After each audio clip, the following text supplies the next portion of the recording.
दूरदृष्टी, मेहनत आणि चोख व्यवस्थापनाच्या बळावर एखादी गोष्ट सुरू केली तर त्यात नक्कीच यश मिळतं याचं उदाहरण मांडलंय जालन्याच्या बाबूराव शहाणे यांनी। शहाणे यांनी आपला गूळ उद्योग सुरू केला आणि कोटींची भरारी घेतली आहे। या उद्योगाच्या माध्यमातून त्यांनी आसपासच्या 40 गावातील शेतकऱ्यांच्या ऊसाला चांगला भाव तर दिलाच, त्याचप्रमाणे 400 मजुरांना रोजगारही दिलाय। पाहूया त्यांची ही यशोगाथा।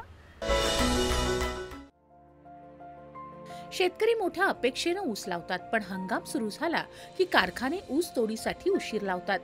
त्यामुळे शेतकऱ्यांच्या ऊसाचं नुकसान होतं आणि भावही कमी मिळतो। जालना जिल्ह्यातले मंठा इथले बाबूराव शहाणे यांना हा प्रकार लक्षात आला। याशिवाय ते नांदेड आणि परभणी भागात गेले की तिथून घरच्यांसाठी लागणारा गूळ विकत आणायचे। मग मर्यादित काळात चालणारा हा व्यवसाय आपणच सुरू करावा या विचारानं वाटूर रोडवरील त्यांच्या जागेत छोट्या स्वरूपात 3 भट्ट्यांपासून गूळ व्यवसायाला त्यांनी सुरुवात केली। ते वर्ष होतं 2018।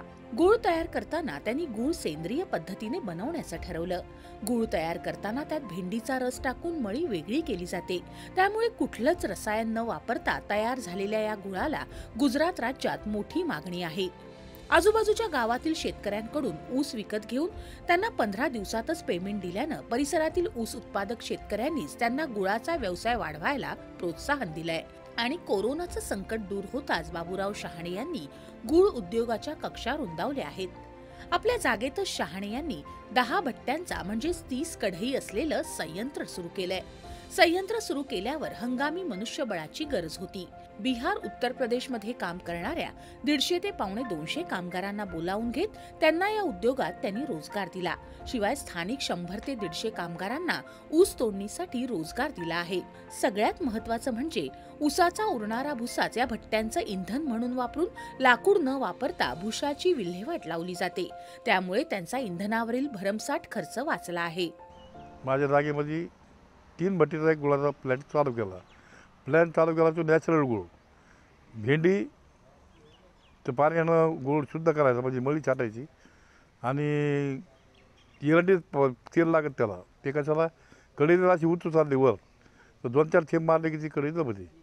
अशा प्रकारे नॅचरल गूळ काढायचं असं ठरवलं आणि त्याला रिस्पॉन्स चांगला भेटला। शेतकऱ्यांचा चांगल्या प्रकारे रिस्पॉन्स भेटला। आमच्या दादाची ओळख चांगल्या प्रकारे असल्यामुळे, आमचे संबंध सगळ्या शेतकऱ्यांसोबत चांगले असल्यामुळे आम्हाला सर्व शेतकऱ्यांनी प्रोत्साहन दिलं। आम्ही मग नंतर ठरवलं की आम्ही मोठा कारखाना करायचा। नंतर आम्ही पाठीमागे 10 भट्ट्याचा कारखाना सुरू केला। त्यामध्ये आता आमचा रोज 200 ते 250 टन ऊस क्रश होतो। बाकी गूळ आमचा तयार होतो 25 ते 22 टन या दरम्यान तयार होतो रोजचा गूळ। अब देखिए यूपी से जो आए हुए आदमी हैं उनको 90 to 100 हैं, और यहाँ पे जो गन्ना काट रहे हैं लोग यहाँ के लोकल के, तो उनको मिला के बहुत लोगों को रोज़गार मिलता है। 200, 250, 300 आदमी सबको रोज़गार मिलता है और अच्छे लेवल पे मिलता है। आजूबाजूच्या 40 गावातून शहाणे यांच्या गूळ उद्योगासाठी ऊस येत असून दिवसाकाठी 200 ते 250 क्विंटल गुळाची निर्मिती केली जाते। 150 मजूर गूळ निर्मितीसाठी तर जवळपास 200 मजूर ऊस तोडणीसाठी असे एकूण 350 ते 400 मजूर शहाणे यांच्याकडे काम करतात। अस्सल गावरान पद्धतीनं म्हणजेच भेंडीचा रस टाकून मळी काढण्याची पद्धत या ठिकाणी वापरली जात असल्यामुळे हा गूळ चवीला अतिशय उत्तम असतो। या गुळाला गुजरात राज्यामध्ये मोठी मागणी असल्यानं जवळपास 90% गूळ हा गुजरातला जातो। शिवाय हा गूळ उद्योग हमरस्त्यावर असल्यानं येणारे जाणारे इथे थांबून गूळ घेऊन जातात। शहाणे यांच्या मुलानंही आता या व्यवसायात लक्ष घातलं आहे।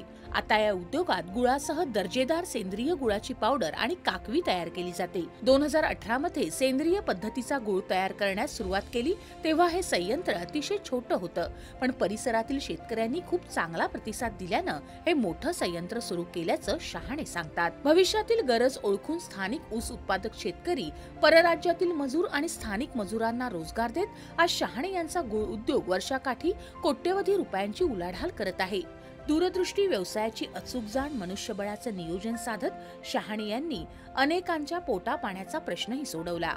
दूरदर्शन बातम्यांसाठी अनंत साळी, जालना।